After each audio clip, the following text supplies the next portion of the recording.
Hola, ¿qué tal amigos? ¿Cómo están? Bienvenidos al canal Me Cago de Risa, donde no solamente reaccionamos a comedia, sino también a videos muy interesantes y muy buenos. Y hoy venimos a ver un video muy interesante que me parece bastante bueno, porque no hemos visto mucho de este país. Y bueno, ya están viendo ustedes en los comentarios, es resumen de la historia de México en 10 minutos, hermano. Vamos a saber cómo es la historia de México. Mira, mucho que hemos visto un poco acá de Bolivia, Perú, Chile. Y hoy vamos a ver un poco de México, vamos a ver de los rancheros, de las personas increíbles, vamos a ver un poco, hermano, de Chile. Así que nosotros estamos aquí en el canal de Memoria de Pez. Veremos un poco, hermano, sobre este video. Va a ser como Hoy en Memorias de Pez nos sorprende. Vamos a ver un poco de México.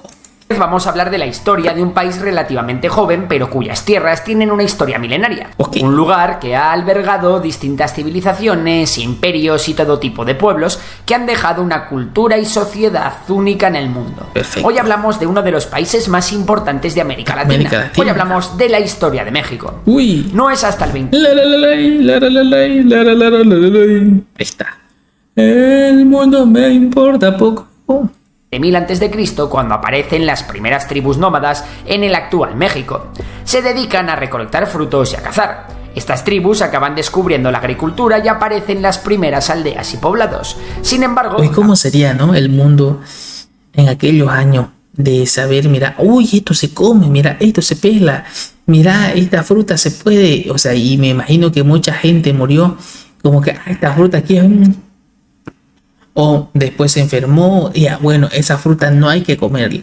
Sí, o si no, esa otra fruta, riquísimo, hermano. Entonces, esta sirve para comer. O sea, a eso me voy, ¿no? De qué cosas servía, no servía, de cómo descubrieron, por ejemplo, el arroz, el maíz, la yuca, que cómo servían. La yuca está enterrada, hermano, cómo la sacaron y no, yuca. O sea, a eso me voy, hermano. ¿Cómo sería, no? La primera gran civilización no surge en México hasta aproximadamente el 1200 a.C., cuando aparecen los olmecas en la costa del Golfo de México. Los olmecas desarrollaron un gobierno basado en la religión, conocen la escritura y desarrollan un calendario de lluvias gracias a los conocimientos astrológicos que tenían y que les sirvió para mejorar sus cosechas. Los olmecas desaparecieron en el siglo V a.C. por motivos desconocidos. Sin embargo, en el siglo III llegaron desapareciendo a poco nomás, bro.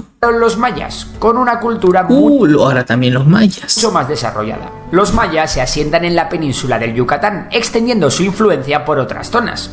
Los mayas se organizan de una forma feudal, con grandes señores que podían gobernar varias ciudades cercanas, desarrollan aún más los conocimientos astrológicos e incorporan las matemáticas a su sociedad. ¡Ey, mira vos! Los mayas desarrollaron también importantes redes comerciales con otros pueblos y tribus del actual México y de América Central. Antes de la llegada de los españoles hay que destacar al Imperio Mexica, que surge en 1325 y que funda Tenochtitlán, su capital. El Imperio Mexica destacó por su organización y su avance tecnológico, que incluía el uso de metales como el oro, la plata o el bronce con fines militares. El problema del Imperio Mexica es que constantemente oprimía a otros pueblos de la zona, algo que sería su perdición. En 1492 Cristóbal Colón llega a América y en los años siguientes los españoles mandan varias expediciones con el objetivo de conquistar todo el Nuevo Mundo. Hernán Cortés derrota al Imperio Mexica ayudándose de otros pueblos locales y establece el Virreinato de Nueva España. Claro, porque mira, los mexicas era como que, vamos, mira, te voy a, o sea, abusaba de vos.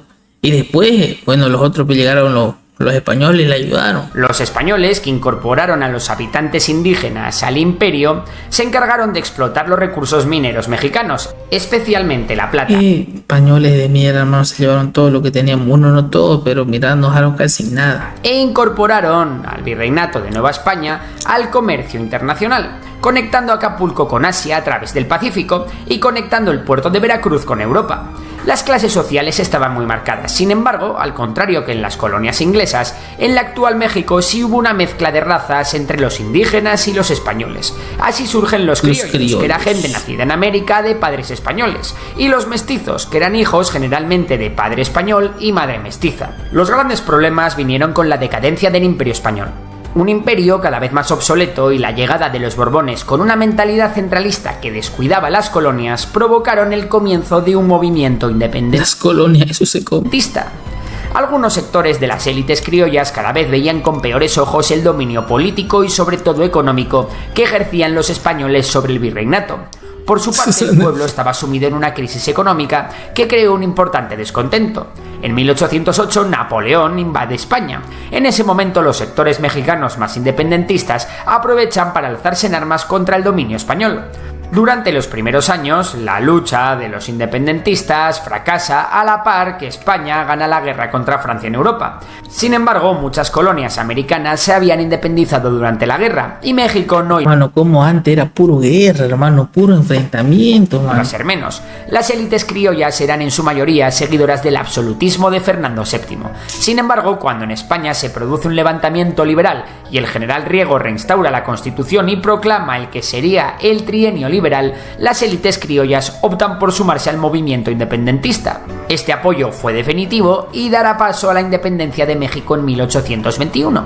El Imperio mexicano contaba con gran parte de lo que hoy en día es el sur de Estados Unidos y con la mayor parte de Centroamérica. Sin embargo, la crisis económica que provocó la lucha por la independencia hizo a sectores liberales conspirar contra el emperador Agustín I, que fue derrocado apenas 6 meses después de llegar al poder. Se crea entonces la República Federal Mexicana en 1823 y Centroamérica se separa de México.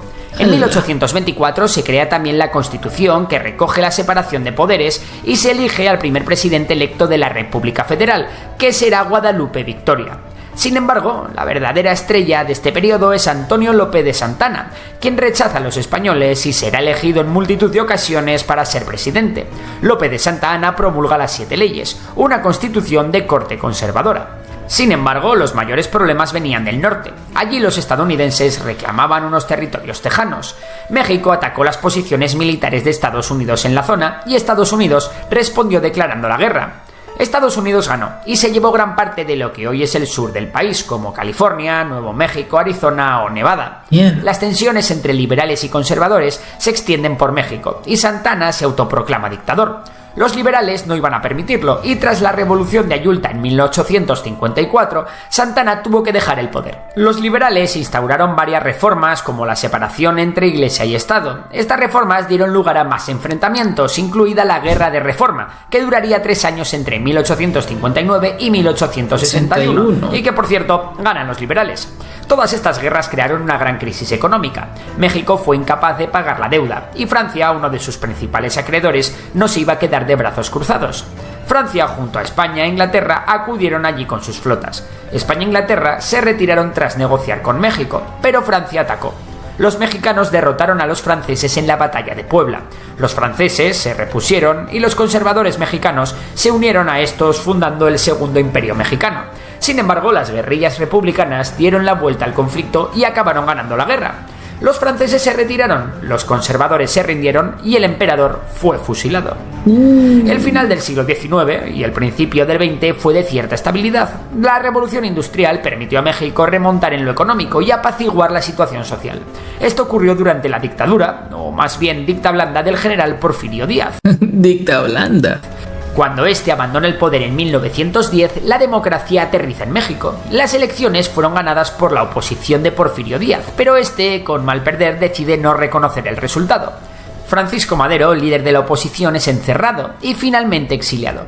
Llama entonces a la revolución. El conflicto se extiende y Porfirio Díaz se tiene que exiliar a París. Madero gana unas nuevas elecciones y forma gobierno. Uno de los líderes más destacados de la revolución, Emiliano Zapata, debido a sus diferencias con Madero, organiza un nuevo levantamiento. Sin embargo, el verdadero peligro para Madero vendrá de otro lado. Como en toda revolución, existía una contrarrevolución. Varios líderes contrarrevolucionarios inician de nuevo una insurrección que acaba con el fusilamiento de Madero, iniciándose... Madre mía, es que de verdad que si no te gustaba venía otro pan, si no era el otro tan, que yo me uno con este, con el otro, que mierda, loco. Una dictadura por parte de Victoriano Huerta.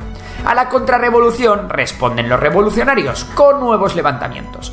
Pancho Villa, Venustiano Carranza... Ah, Pancho Villa, mirá, ahí está, tantas veces he escuchado el nombre Pancho Villa, bro.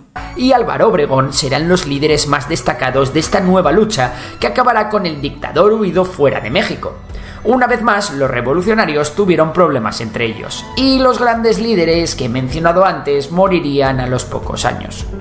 En 1917 se crea una nueva constitución. Esta constitución era la más liberal hasta la fecha e incluía algunas demandas de los revolucionarios como la libertad de culto o el salario mínimo. Obregón llega al poder en 1920 e intenta retomar el despegue económico. Este llega decidido a poner en práctica la Constitución, lo que provocará una gran inestabilidad política. Tras él llegará Plutarco Elías Calles, que establecerá el maximato, ya que aunque había presidentes, él era el jefe máximo del Estado. Bien. Un presidente con gran fama entre las clases populares fue Lázaro Cárdenas. Este desterró a Calles y comenzó con una serie de medidas económicas nunca vistas hasta entonces. Repartió tierras, fomentó la educación, nacionalizó la industria petrolera en 1938 y algunas cosillas más. Su sucesor, Manuel Ávila Camacho, fue más conservador, intentando tender puentes entre las distintas clases. Sin embargo, llegó la Segunda Guerra Mundial y muchas cosas iban a cambiar. México se declaró neutral, pero finalmente entró en la guerra del lado de los aliados. El aporte más importante Claro, porque al final, si tenés aliados, tenés que ir con los aliados. de México fue el petróleo que vendía a Estados Unidos. México también envió una fuerza simbólica, el Escuadrón 201, a luchar en el Pacífico. No obstante, cientos de miles de jóvenes lucharon como voluntarios en distintos ejércitos aliados. La guerra fue la oportunidad perfecta para que México retomara sus relaciones con las potencias occidentales, que habían quedado dañadas por la expropiación de la industria del petróleo. Claro. Desde que acabó la guerra hasta 1970, el crecimiento económico fue constante y se combinó con avances sociales como el derecho a voto de la mujer. En 1970 comenzaba la crisis del petróleo y México se benefició de ella. El precio del petróleo subió como la espuma y por tanto el país mexicano vio la oportunidad de aumentar su producción. Claro, siempre es así, hermanos. Cuando falta algo, aumentan de precio acá. Dicho y hecho, México creó el complejo de Cantarell, donde aún hoy en día se extrae muchísimo petróleo. Sin embargo, Mira, y todavía sigue. los precios bajan a principios de los 80 y entonces sí que llega la crisis al país. El gobierno tiene que vender al menos 750 empresas públicas para hacer frente a la situación. 750. En 1994, México da un gran paso adelante, firmando el Tratado de Libre Comercio con Estados Unidos y Canadá, lo que le vendrá muy bien a la economía mexicana. Por otro lado, surge el Ejército Zapatista de Liberación En Nacional, 1994 es Aquisingo, hermano, Aquisingo. que luchará contra los grupos paramilitares que oprimían a los indígenas. En el año 2000, el PRI pierde por primera vez unas elecciones en 70 años. Sin embargo, para entonces, el mayor problema de México ya era el narcotráfico, una guerra que México aún está por ganar. Y bueno, esto es todo por hoy. Si te ha gustado el vídeo, ya sabes Oye, que puedes buenísimo, mira, qué bueno, hermano, el canal Memoria de Pez, porque te resume historias que son increíbles y me parecen a mí bastante buenas y bastante resumidas.